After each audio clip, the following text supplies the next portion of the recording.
এটা তো আমার দিদি ভাই। কি বললে? হ্যাঁ, এটা আমার দিদি ভাই, কিন্তু ওর ছবি কোথায় পেয়েছেন? মতলব কি আপনার? হুম হুম। তুমি কোথায় থাকো?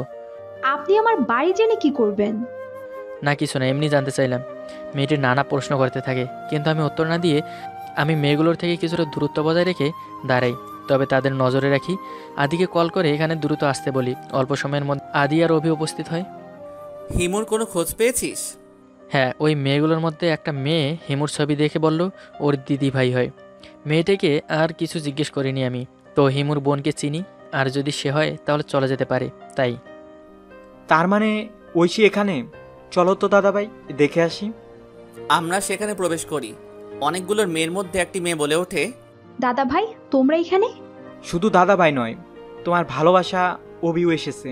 আমার ভবিষ্যৎ বউ তো আগের থেকে অনেক সুন্দর হয়ে গেছে। ঐশী, হিমু কোথায়? ঐশী কিছু না বলে পাশ কাটিয়ে চলে যাওয়ার জন্য পা বাড়ায়, কিন্তু আমি হাত ধরে আটকে দেই। কোথায় পালাচ্ছ? আজ আর আমার হাত থেকে পালাতে পারবে না। হিমু কোথায়? আমি জানি না, দিদি ভাইকে আমরা খুঁজে পাইনি। তাহলে পালাচ্ছিলে কেন? আমি জানি হিমু তোমাদের সঙ্গে আছে। ঐশী কোনো উত্তর না দিয়ে মাথা নিচু করে রইল। প্লিজ ঐশী, আমাকে হিমুর কাছে একটিবার নিয়ে চলো। ঐশী, এভাবে চুপ করে দেখো না। এত বছর পর দাদাভাই তিলে তিলে কষ্ট পেয়েছে। আজও তার বিশ্বাস যে হিমু দাদাভাইকে সে খুঁজে বের করবেই। আজ তোমার দেখা পেয়ে নতুন করে বাঁচার আশা খুঁজে পেয়েছে। সেই আশা তুমি নষ্ট করে দিও না।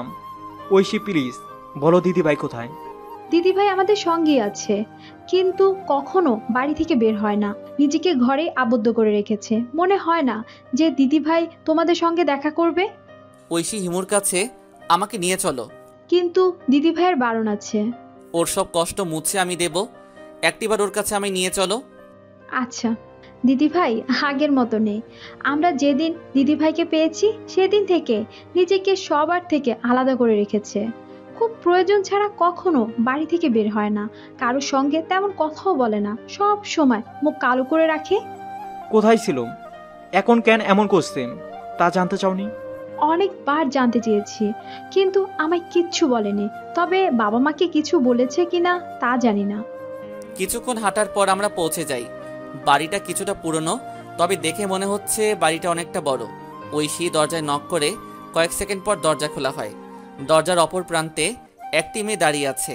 মেয়েটির মুখ ওড়না দিয়ে আটকানো, শুধু চোখ দুটি দেখা যাচ্ছে। তার চোখে জলের ছাপ দেখা যাচ্ছে। মনে হচ্ছে চোখ দুটো আমার চিরচেনা। মেয়েটি ঐশীকে ঘরে টেনে দরজা দেওয়ার চেষ্টা করলো, কিন্তু আমরা বাহির থেকে ধাক্কা দিতেই দরজা আটকাতে ব্যর্থ হলো। আমরা দরজা ঠেলে ঘরে প্রবেশ করতেই মেয়েটি দৌড়ে চলে গেল। আমি এবার নিশ্চিত হই যে এটা হিমু। আমি হিমুর পিছনে ছুটে আসি। এসে দেখি হিমু জানালার পাশে দাঁড়িয়ে কাঁদছে। আমি ওর পিছনে দাঁড়াতেই আমার দিকে ঘুরে তাকালো। এখন ওর মুখে ওড়না নেই, স্পষ্ট হিমুর মুখ দেখা যাচ্ছে। কেন এসেছো এখানে?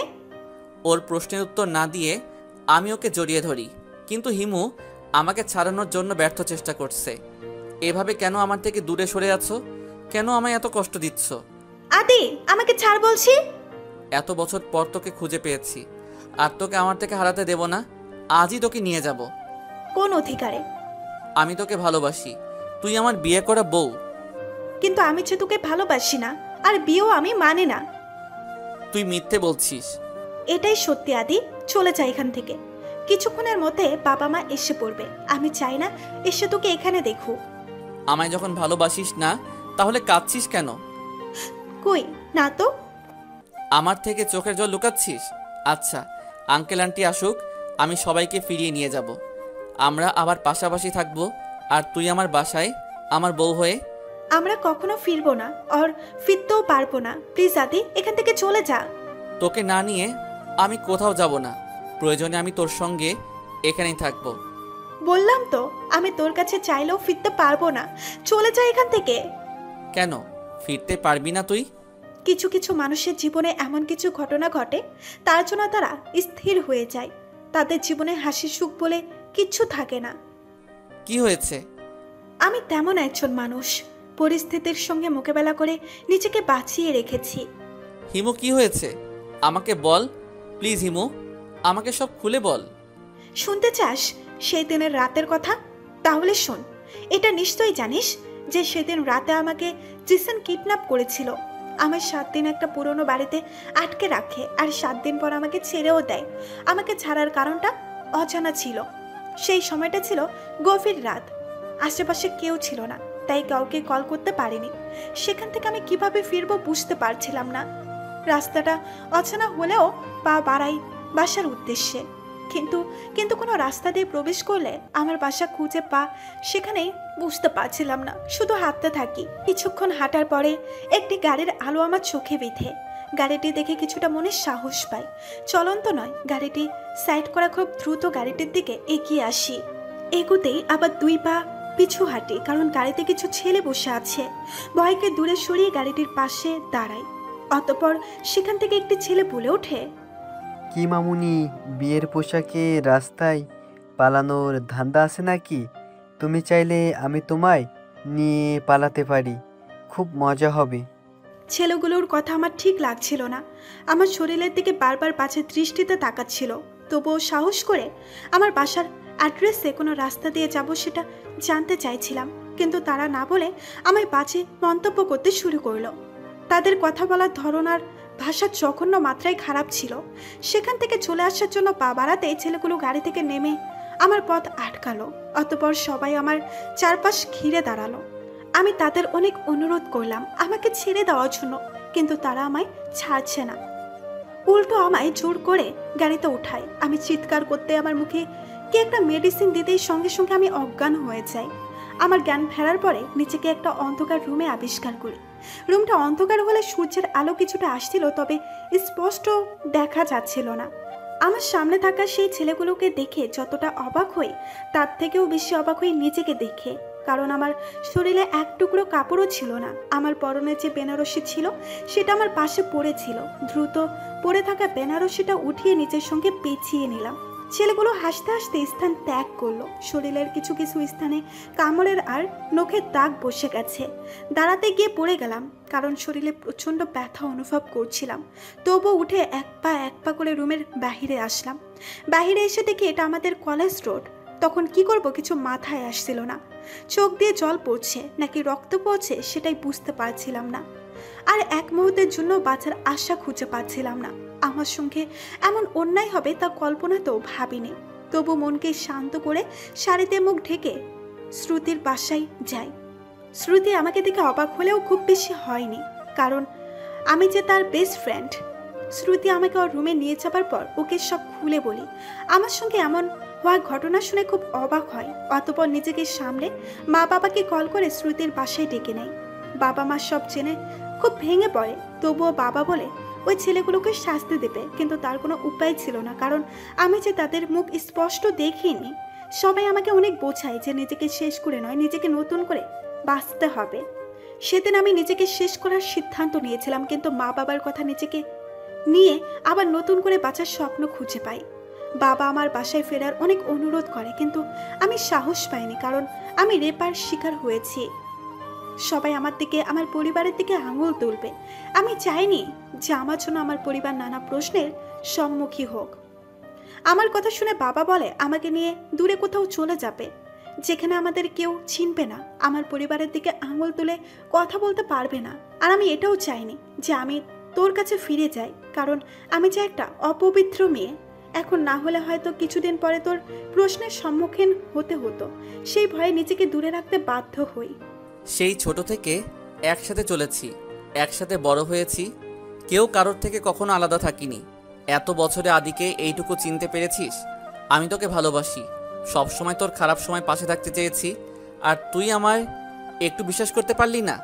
আদি, আমি নিজেই চাই না যে আমার অপবিত্র শরীরের ছায়া তোর জীবনে প্রবেশ করুক। কষ্ট হলেও আমার থেকে দূরে থাক, এটাই চাই।